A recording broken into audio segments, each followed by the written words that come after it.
सभी साथियों को कुमार राजेश का नमस्कार।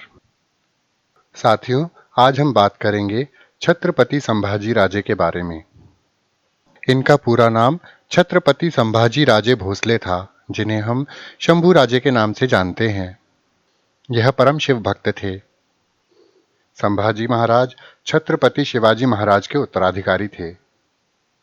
इनका जन्म 14 मई सन 1657 को हुआ था। इनका जीवन काल केवल 31 वर्ष का रहा था।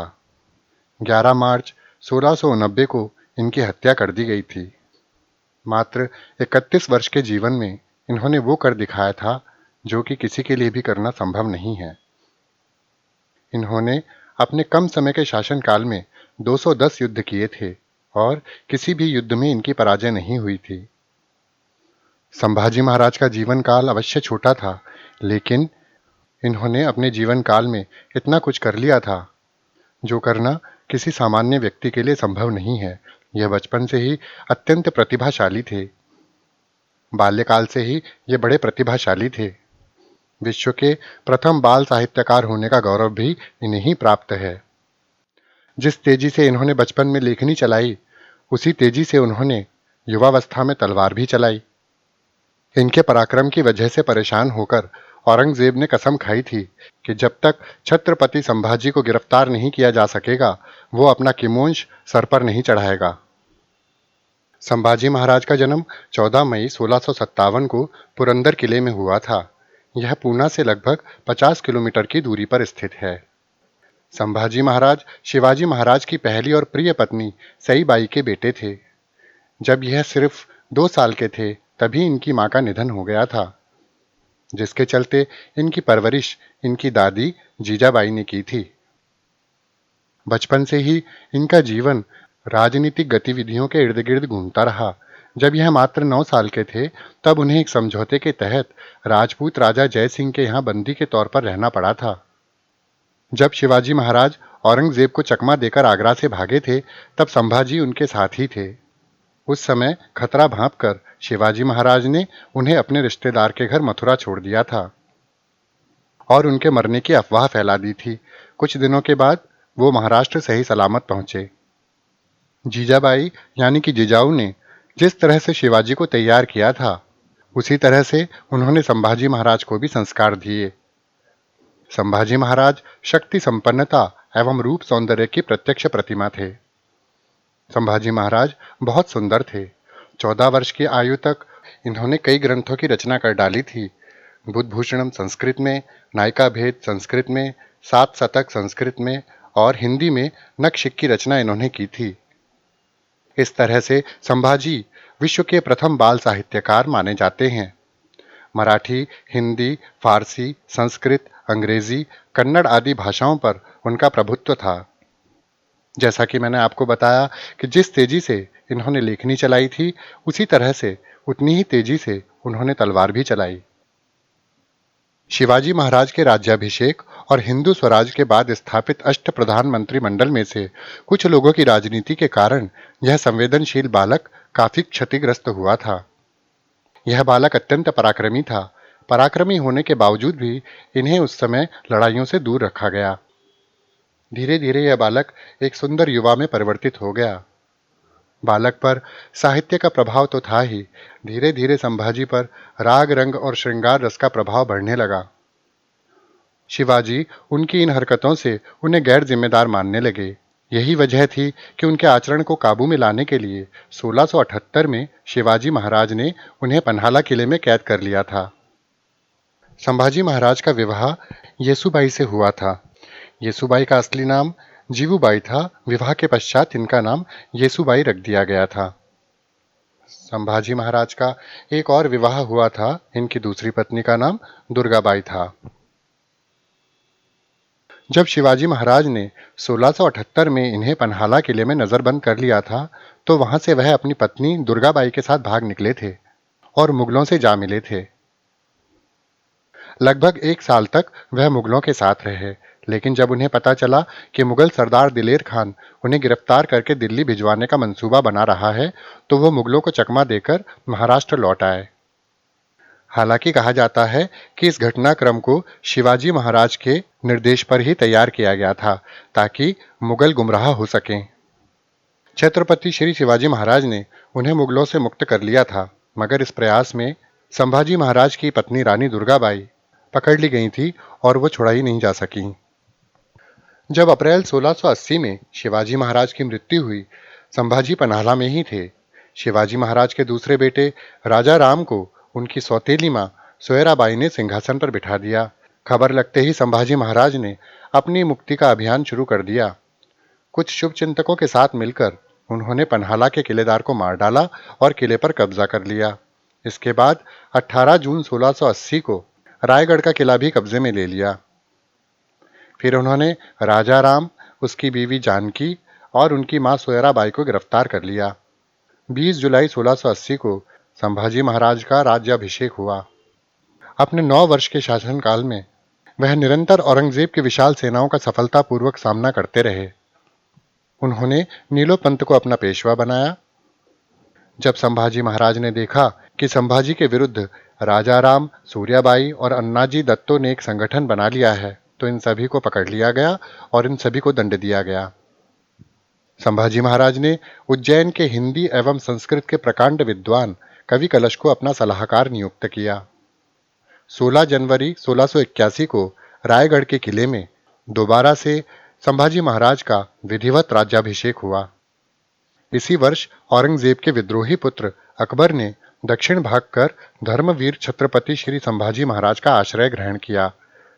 जब औरंगजेब का पुत्र इनकी शरण में था, तब इन्होंने औरंगजेब की बेटी जीनत को एक खत लिखा था और वह खत औरंगजेब के हाथ लग गया था और भरे दरबार में औरंगजेब को पढ़कर सुनाया गया था। खत कुछ इस प्रकार था: बादशाह सलामत सिर्फ मुसलमानों के बादशाह नहीं हैं। हिंदुस्तान की जनता अलग अलग धर्मों की है, उन सबके वे बादशाह हैं। वो जो सोचकर दक्कन आए थे, वो मकसद पूरा हो गया है। इसी से संतुष्ट होकर उन्हें दिल्ली लौट जाना चाहिए। एक बार हम और हमारे पिता उनके कब्जे से छूटकर दिखा चुके हैं, लेकिन अगर वो यूं ही जिद पर अड़े रहे तो हमारे कब्जे से छूटकर दिल्ली नहीं जा पाएंगे। अगर उनकी यही इच्छा है तो उन्हें दक्कन में ही अपनी कब्र के लिए जगह ढूंढ लेनी चाहिए। यह पत्र सुनकर औरंगजेब के होश उड़ गए थे। सत्ता में आने के बाद से ही संभाजी राजे ने मुगलों से लोहा लेना शुरू कर दिया था। बुरहानपुर शहर पर हमला किया और उसे बर्बाद करके रख दिया। शहर की सुरक्षा के लिए रखी गई मुगल सेना के परखच्चे उड़ा दिए गए। शहर को आग के हवाले कर दिया गया। इसके बाद से मुगलों से उनकी खुली दुश्मनी हो गई। संभाजी महाराज की लड़ाई सिर्फ मुगलों से ही नहीं थी। पुर्तगीज, अंग्रेज और अन्य शत्रुओं के साथ साथ उन्हें अपने अंतर्गत शत्रुओं से भी लड़ना पड़ा था। राजा राम को छत्रपति बनाने में असफल रहने वाले राजा राम के कुछ ब्राह्मण समर्थकों ने औरंगजेब के पुत्र अकबर से राज्य पर आक्रमण करके उसे मुगल साम्राज्य का राजा बनाने की गुजारिश करी थी और इसके लिए पत्र लिखा था।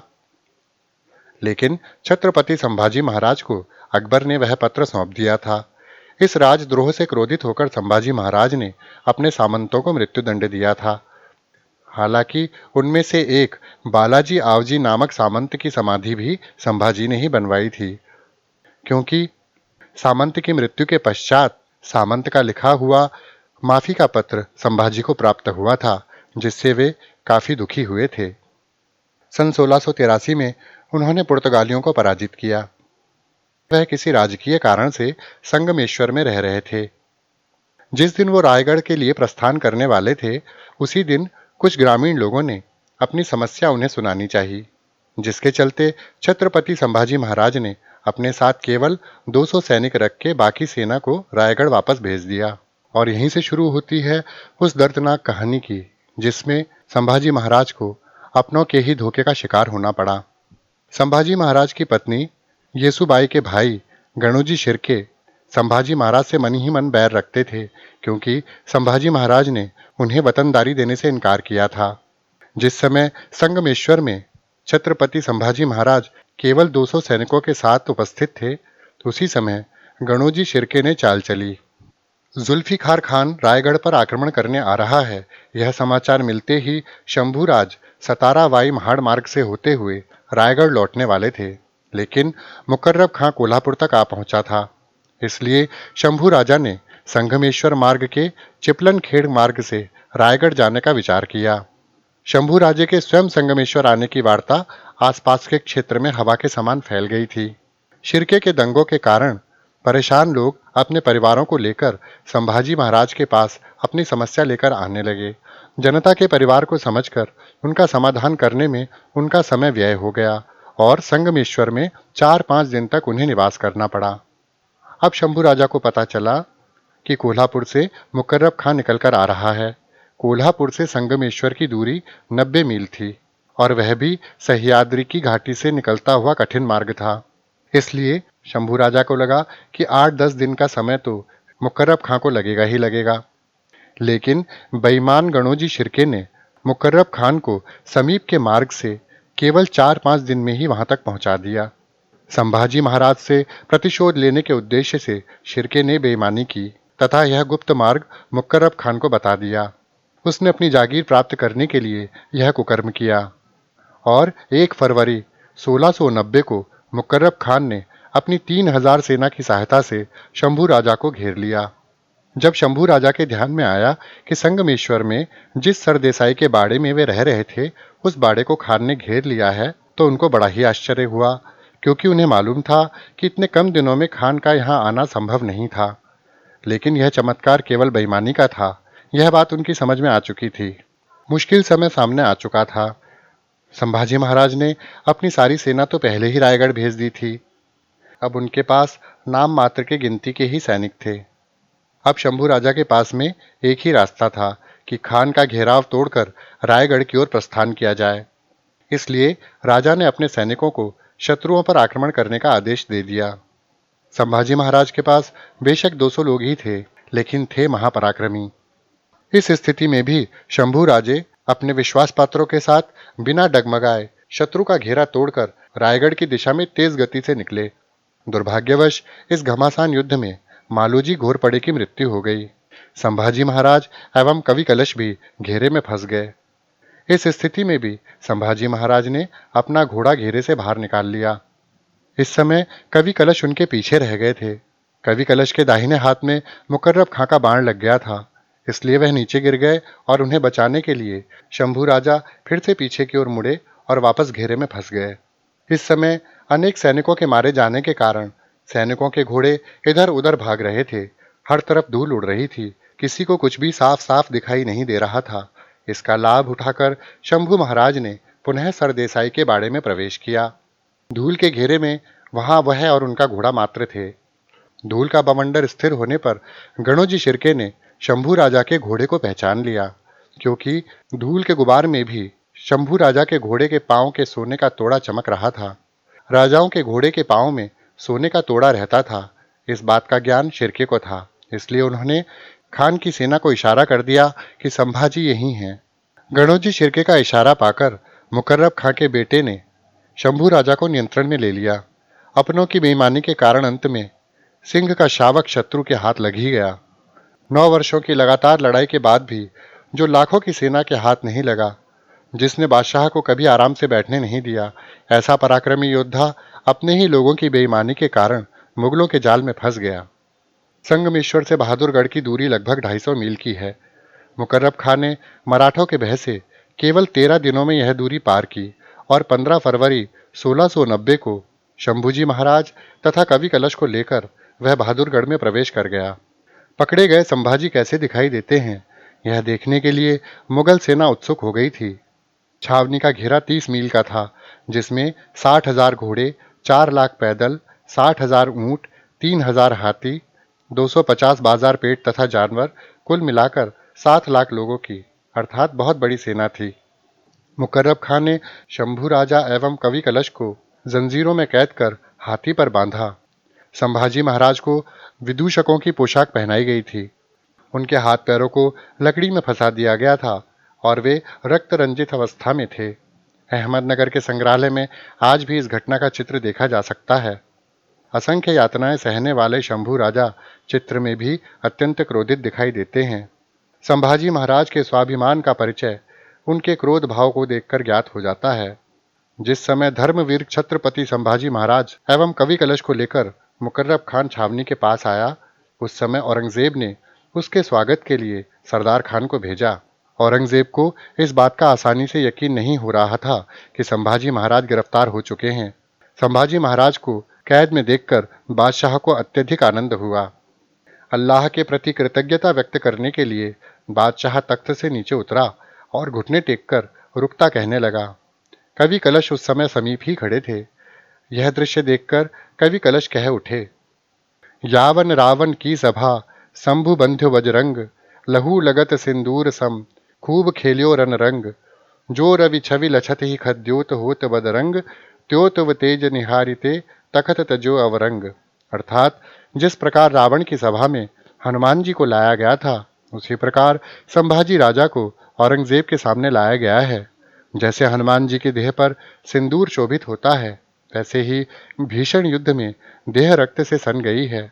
इसलिए हे राजन, तुझे यह रक्त सुशोभित कर रहा है। जिस प्रकार सूरज को देखते ही जुगनू का प्रकाश नष्ट हो जाता है, उसी प्रकार शंभू राजा तुम्हारा तेज देखकर औरंगजेब ने भी अपने सिंहासन का त्याग कर दिया है। कवि कलश की यह कविता सुनते ही औरंगजेब को अत्यंत क्रोध आया और कविता से अपमानित होकर औरंगजेब ने कवि कलश की जीभ काटने की आज्ञा दे दी। मुकर्रब खान के बेटे इखलास खान ने संभाजी महाराज से कहा कि वह बादशाह का अभिवादन करे, लेकिन शंभू राजा ने तनिक भी गर्दन नहीं हिलाई और बादशाह को थोड़ा भी महत्व नहीं दिया। संतप्त बादशाह ने उन्हें उसी अवस्था में कारागृह में डालने का आदेश दिया। बादशाह ने संभाजी महाराज को इस्लाम कबूल करने के लिए कहा। इस्लाम कबूलने से इनकार करने के बाद संभाजी राजे और कवि कलश पर अत्याचार किए गए। उनके ऊपर पत्थरों की बरसात की गई, भाले चुभाए गए। उनसे फिर से इस्लाम कबूल करने के लिए कहा गया, लेकिन उन्होंने फिर से इनकार कर दिया, जिस पर यातनाएं और बढ़ा दी गईं।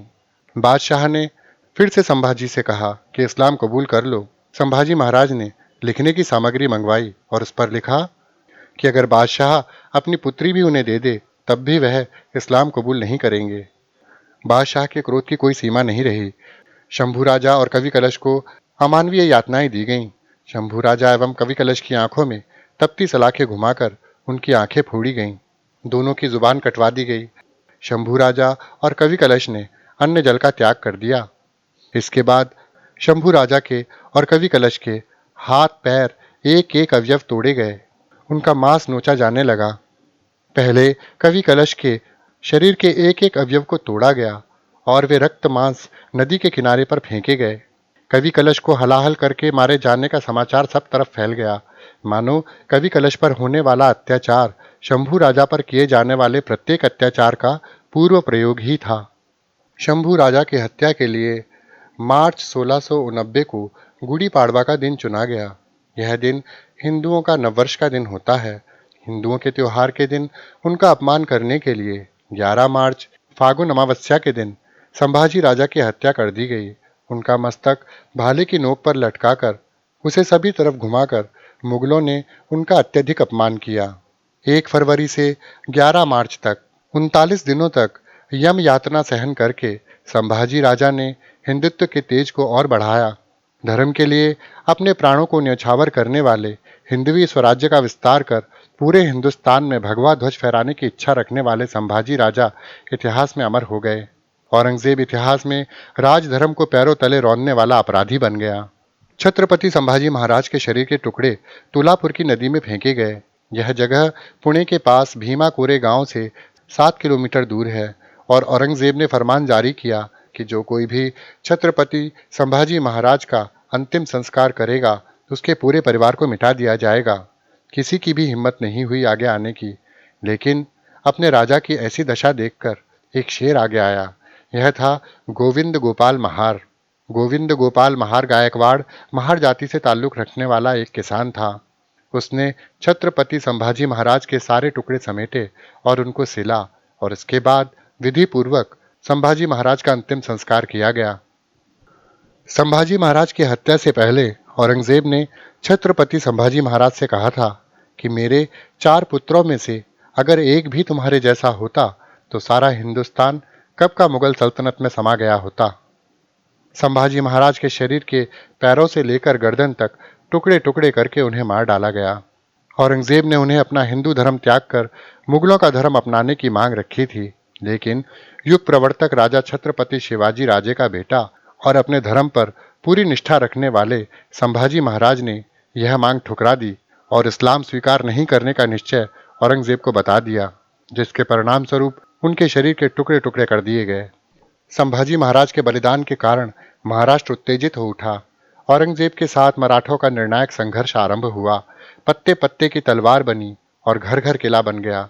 घर घर की माताएं बहनें अपने पतियों को राजा जी के बलिदान का प्रतिशोध लेने के लिए कहने लगीं। संभाजी राजा के बलिदान के कारण मराठों का स्वाभिमान पुनः जागृत हुआ। महारानी येसुबाई, तारा रानी, संताजी घोरपड़े, धनाजी जाधव, रामचंद्र पंत अमात्य और शंकराजी नारायण के समान मराठा वीर वीरांगनाओं का उदय हुआ।